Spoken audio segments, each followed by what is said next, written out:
बदलत्या काळात माणसानं योग्य दिशा धरली नाही तर तो विनाशाचा काळ ठरू शकतो। मात्र काळ ओळखून नीट पावलं योग्य दिशेनं टाकली तर मनुष्याच्या जीवनाचं नवं उन्नत स्वरूप उभं राहतं। जगात असे स्वरूप भारतीयांच्या नेतृत्वाखालीच उभं राहू शकतं, असं वक्तव्य राष्ट्रीय स्वयंसेवक संघाचे सरसंघचालक मोहन भागवत यांनी केलंय।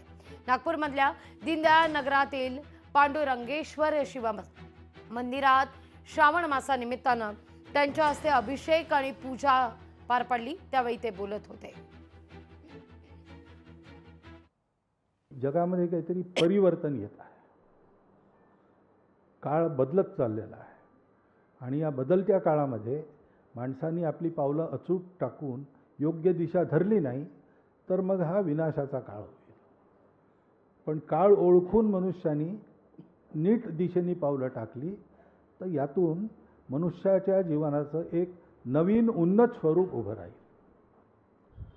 आणि असं नवीन उन्नत स्वरूप उभं राहण्याकरता ज्यांच्या नेतृत्वाखाली हे झालं पाहिजे ते आपण भारतीय आहोत।